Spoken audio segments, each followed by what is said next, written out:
তুমি আমার কিসের বন্ধু? 6 দিনে 9 দিনে একদিন আইডিতে আইসা একটা লাইক দিয়ে চলে যাও।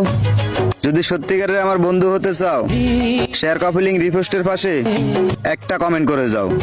কথা দিলাম, বন্ধু হিসেবে তোমাকে গ্রহণ করব।